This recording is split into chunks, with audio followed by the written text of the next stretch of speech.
going on, everybody? You got Matty Brollic here, and I am back, ladies and gentlemen, for a very important week of the National Pokeball League. Now, why I say it's so important is because your eyes do not deceive you. If you look up here, we are actually going up against the king, Gypsy King himself, the king of Pokemon in general. More specifically the Draft League format. A lot of people regard him as the best Draft League format player. So going up against him is always fun.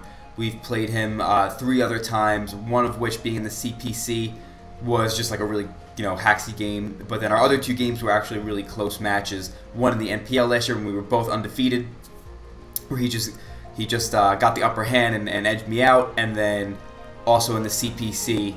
I played him a second time, and I got the upper hand in a pretty close game.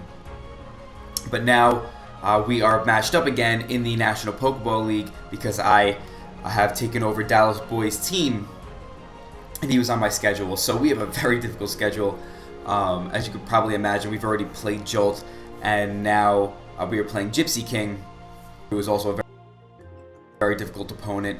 And then I believe we still have to play Togavor. We still play Zazo, who is undefeated at the moment before this week. So I'm not saying that he lost this week, just I don't want to spoil his game, and actually at this point he hasn't even played his game. So yeah, we still have a very, very tough schedule ahead, including this game against Gypsy King. So this would be a very important win for us, as I said last week, because we started at 1-3 from Dallas's record, and with such a tough schedule, it's not easy to dig yourself out of that hole and make the playoffs.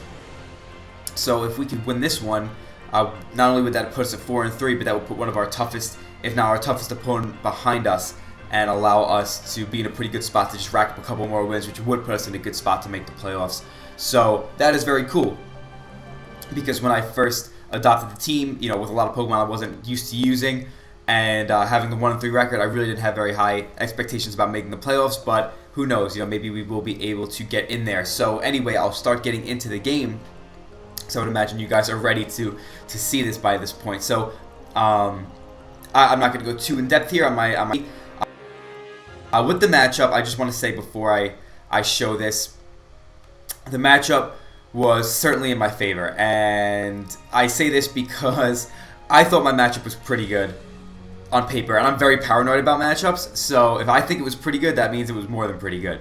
So I definitely had a very solid matchup here, because he just has very little for a lot of my offensive threats. Like, he has a really bulky and synergetic team, but I just have ways of playing around all of these things, so it really kind of puts him on the back foot.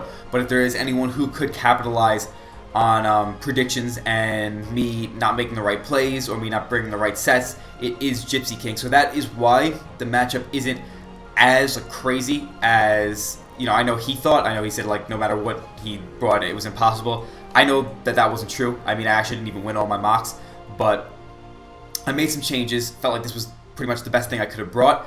And overall, since his team is bulky and almost everything has reliable recovery, and mine has pretty much none, his team can outlast me if he does, predict around my sets, outplay me, things like that. So it's definitely not, it's not a situation where I just come in, no matter what I click, I'm going to win. I'm going to have to play well and keep the pressure up, because like I said, he could outlast me, so keeping the pressure up is going to be very, very important. And he actually did bring his Mega Gardevoir. I know on paper it doesn't necessarily look the best against me, but if you really look at my team, you'll see that my only really good Gardevoir check is Magearna, and same thing for Latios. It's my only good Latios check as well in terms of defensively, and both of them, especially Latios, could have ways of playing around Magearna and really damaging it. So in that sense, he could really overload me and then just kind of bust holes open into my team, because if Magearna's weakened, or if Magearna's gone, or if I just want to preserve Magearna, I'm going to have to sack other things. So I was a little surprised to see him not bring the Gardevoir and bring something like Shaman. I think Shaman actually is really, really good against what I brought. So I was kind of worried about seeing that because I didn't expect him to necessarily bring it. I guess it is really nice against like a rock polish type of Landorus if I don't have any type of flying move. But other than that, it doesn't look the best against me on paper. But against what I brought, it actually is pretty good. So I would have rather seen Gardevoir just because I was more prepared. But then he's got the Toxapex, which I was expecting. Latios, which is probably his biggest threat to my team. Uxie, which is another pretty solid bring, as it stops things like potential offensive Landorus kind of in his tracks. Dragonite could be a huge threat to me if he brings specific sets that actually work really well against what I brought here. And then Infernape, I just have like no switch-ins to a Life Orb Infernape. So the matchup definitely is a little bit tricky, but seeing that he did not bring what's it called?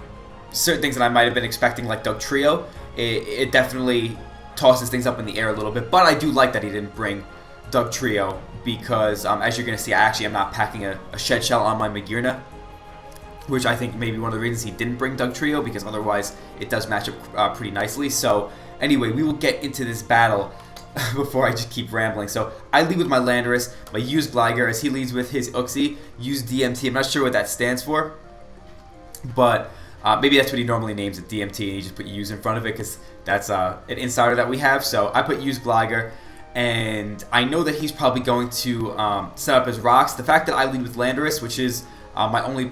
Well, I have Azelf that could rock too, but the way I live with Landorus probably is kind of evident to him that I may want to go for the Stealth Rocks. So I have a feeling he may have the Magic Coat, and even if he does, it's not that big of a deal because I don't have much to hit this Uxie with. So I just really want Rocks up, and I don't want to waste a turn and go for something like Smackdown, which is my Rock move on this set, because that just kind of wastes a turn if he goes for something like Toxic or his own Rocks. So I don't want to do that. I just want to get up my own Rocks as fast as possible. So he goes for the Magic Coat like I was expecting, and bounces them right back. Sorry if my computer's freezing up a little bit. It does that sometimes with the face cam. So here, he goes for the Foul Play as I get up my Stealth Rocks. He couldn't just Magic Coat forever, especially because Stealth Rocks has more PP than Magic Coat. So he gets a decent amount of damage off with the Foul Play, and that kind of stinks because this Landorus is EV to live certain attacks from some of his team members. So that is one of the reasons I almost didn't want to lead Landorus, but I knew the Rocks would be pretty important here. So here I go right into my Use Lantern, my Rotom Wash, as he goes for another Foul Play there. As here I'm expecting him to U-turn, so just in case, if he hards into Shaman or something like that, or if he's faster than me, I'm just going to go for the Thunder Wave, because if his Shaman does come in, then what's it called? I will be able to Volt Switch and outspeed it as long as he's not holding like a Lumberry or something like that. And if he went hard into something like Latios, which is a pretty good check to Rotom, then that thing would be crippled with a Thunder Wave. So I didn't lose too much by going for it here, as he goes into his Shaman, and he does have the leftover. So I'm expecting this to be some type of bulky set, as here I go for the Volt Switch, and that does 7.4%, which reveals to me that he is probably either close to max Spadef or just fully max. So I know this is a very, very specially bulky Shaman, but I sent in my Magearna and I use Klefki because I know that I could set up on this thing. There's very little chance that he could really stop a setup here, and the fact that he doesn't have Dugtrio right now is very, very nice, as I'm actually packing the leftovers as well. He Seed Flares, he doesn't get the Spadef drop, which is nice for me, but it wouldn't matter too much in the sense where I have Calm Mind here, and that's what I'm going to go right for. So I go right for the Calm Mind, and this is exactly what I was prepared for with the Toxapex. I was kind of expecting a Wakanberry here, but even if he didn't bring it, this was still my plan, as I could pop it this way if he did bring it. As here I go for the Calm Mind and get up to +1 special attack and Spadef, and now I could just go right for a Volt Switch, doing a ton, 64%, telling me that he's mostly physically defensive.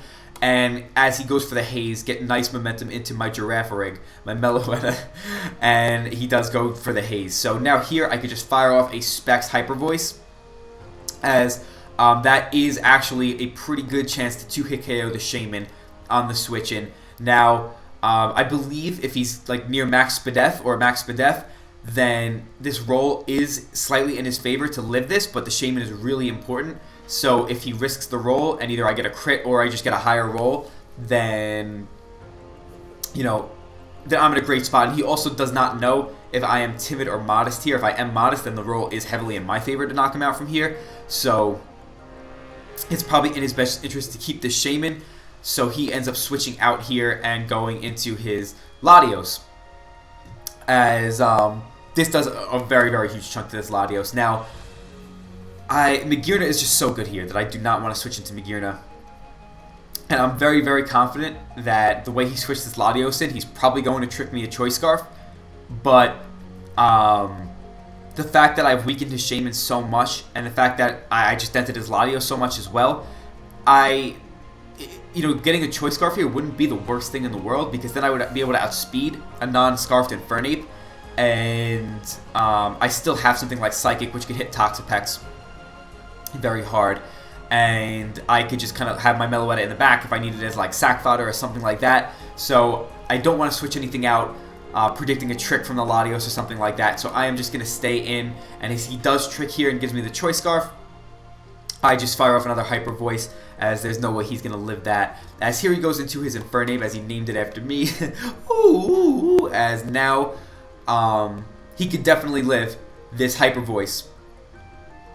But no move that he has should be able to kill me from here, unless maybe he's like adamant and he gets a really high roll and like something like either Flare Blitz or Close Combat. So I'm just going to stay in and get a lot of damage here on this Infernape as I just fire off the Hyper Voice, as that actually does 78%. So he's probably a naive variant, as that knocks him down to a little bit under 10%, which allows me to knock him out with the Life Orb recoil as he goes for U-turn. So Meloetta does get the kill there, I believe. As here he goes back into his Shaman, as I know he has to Synthesis up here. So I am just going to use this as a chance to go right back into my Magirna, because this just puts so much pressure on him as he's forced to Synthesis. As now I could go for a Calm Mind here, as he goes into his Toxapex, and I go for the Calm Mind. And now, judging from the damage from the Volt Switch before, Flare Cannon has should have a high chance to knock him out here, as that kind of eliminates the 50-50. If he wants to go into Shaman, it'll hit Shaman very hard, and if he wants to stay in with Toxapex, I should get the KO, and then I go back, like after getting the -2 with the Soul Heart boost, I go back to neutral special attack, which still leaves me as a very big threat to the rest of his team. So I am going to just go for the Flare Cannon. He goes into Shaman, and look at how little this does. I go for this +1 modest Flare Cannon, as that only does 64%, which is crazy. As now here I know he's going to be able to outspeed me with his Shaman here, but that isn't really a bad thing here, because I haven't seen his last move yet. I know that he has Seed Flare and that he has Synthesis. Am I missing something else?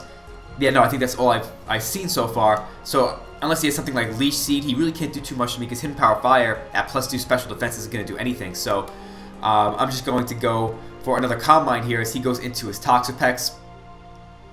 As now here, he goes back into his Shaman, and I lose very little by going for Volt Switch, because at this range I can go right into my Salazzle, and even though he is Spadef and he actually can potentially live a Sludge Wave from here, he cannot live a Fire Blast. So actually no, I think that Sludge Wave is a really high chance to kill him from here after the leftovers, but I can't remember the exact calc, but regardless, Fire Blast that will knock him out no matter what his spread is. So here he's forced to go back into Toxapex, which I am definitely expecting, as I could just go for the Toxic, which is really cool about Salazzle, is that the Corrosion ability allows it to Toxic Poison types and Steel types, if you guys did not know, which I really think is actually surprisingly useful in some matchups, because something like Toxapex could actually 1v1 a ton of my team, but it cannot do that if it is poison. So getting that poison on the Toxapex is really, really useful here, as now I could just go back into Magirna, as there's nothing he could really do to this thing. Like if he burns me, then leftovers negate it, and I could just keep Calm Minding up, because if he wants to haze, he's draining his own life with the Toxic. So right now I'm in a phenomenal position, as I could just start Calm Minding up as he goes for the Scald. As now I could go right for the Dazzling Gleam, because if he doesn't go for Haze, it'll 2-hit KO him from here. And what's it called? Even if he does, Haze or whatever, and I'm able to knock out the Toxapex, or it goes down to Toxic, I'm going to get the Soul Heart boost. So I will still be at +1 after he goes down, as he does go for the haze here. But because he doesn't have leftovers, the toxic does knock him out after that dazzling gleam. So now he brings his Dragonite, as I am at +1, and I believe I'm at 100%. So I'm not even sure if a Banded Earthquake knocks me out from here. It probably does. If he's adamant, it's probably in his favor. The only reason I say it may not is because... Actually, I don't think it does.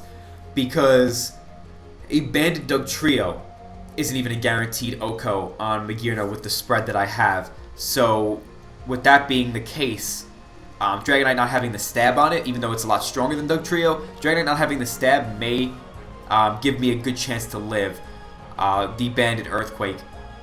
And even if not, Banded doesn't make a lot of sense against my team, and if he does have Choice Banded Dragonite, that isn't the worst thing in the world, because I have ways of playing around the last few members of his team. And he'd have to lock himself into Earthquake, where I have both Rotom and Landorus that could come in and easily pressure him once again. So that is why I'm just going to go for the Dazzling Gleam here. Even if he is like a weakness policy set, which would be a pretty big threat, he will not have the chance to Dragon Dance here, because I will just be able to keep too much pressure on him with Dazzling Gleam. So I go right for it, and that does a little bit over 50%, which means that if he tries to Roost here and he doesn't get back to full HP, Dazzling Gleam will definitely knock him out without the multi-scale. So he does have leftovers, and he goes to, I guess, just slightly under 50% as he goes up to 99 here with his Roost, and I do get the kill with Dazzling Gleam, as now I'm at +2 special attack. And now, as you can see, there's really not much he can do. He's just firing off random attacks, as there's really not anything he can do to stop this Magearna here, because his Uxie has Foul Play, Stealth Rock, U-Turn, and Toxic. And then his Shaman has... I'm not sure what his fourth move on Shaman was, but I know he's got like Hidden Power. I'm not sure if that's... I'd imagine that's Ice. But, yeah. We got the 6-0 victory against Gypsy King, which you can imagine I was not expecting. You know, he had a very, very tough matchup here, no doubt about it. It was definitely 110% in my favor here. It was just weird to me, though, because I did make a couple changes at the end, but they were pretty minor to my team, and I don't even think a single one of my mocks was more of a 3-0 victory. Like, you know, I didn't win anything more than like 4-0, 5-0, definitely not a 6-0. And, yeah, I was just kind of surprised in that regard, because I was not expecting to win that way. It just happened to play out where the 6 that he brought, you know, really couldn't match up against the 6 that I brought. The 6 that I brought happened to just be exceptionally good for what he brought. And because of that, you know, as long as I played well, there was very little chance that I was going to lose based at, you know, team preview, based on what he brought. So I don't think this is an unwinnable matchup for him. I think that, you know, had he brought different things, I think that he had a chance to win, especially if he outplayed me. But I think the fact that I played well on top of bringing something that was really good against him really just sealed the deal and allowed me to get a pretty clean 6-0 against, you know, the King himself. So I don't love playing against friends, because, you know, Gypsy's just such a close friend of mine. We are really, really good friends, and I enjoy talking to him every single day. So I, you know, don't really love playing against my friends being pitted against one another in kind of like a serious game. But that's the thing, I really don't want to take Pokemon too seriously. I just kind of want to have fun with this, and I have been having fun so far. But, you know, it always is tough to take a 6-0 loss, so I am sorry to Gypsy for that.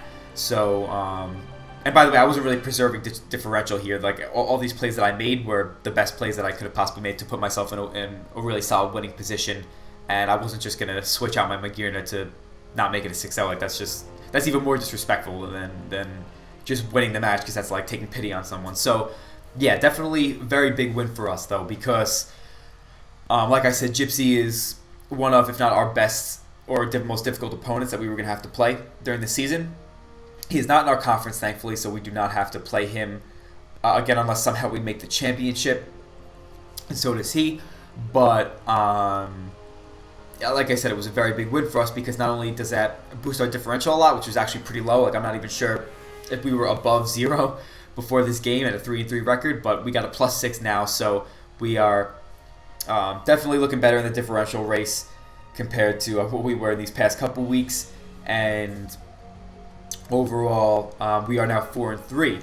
And next week we are going against the San Francisco Reggie Giants, coached by Mr. Murkrow. So that is going to be a very difficult match. I've never played him before, and he is a extremely tough opponent.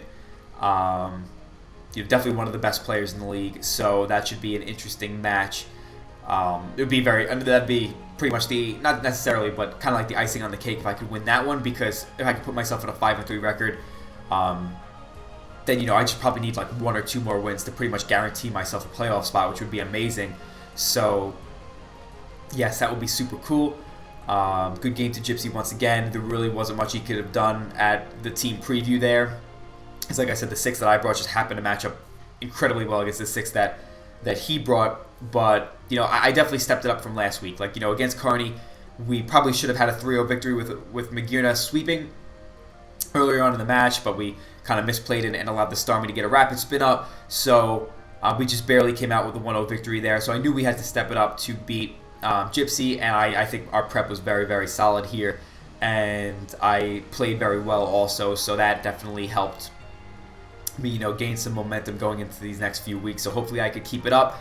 Like I said, just trying to have fun. So not going to just, hang it up here and be like, oh wow, got a 6-0 against Gypsy King, it's all over from here. No, like now, we have another week coming up, and we gotta make sure we keep the ball rolling. So hopefully we can pick up another big win against Merck.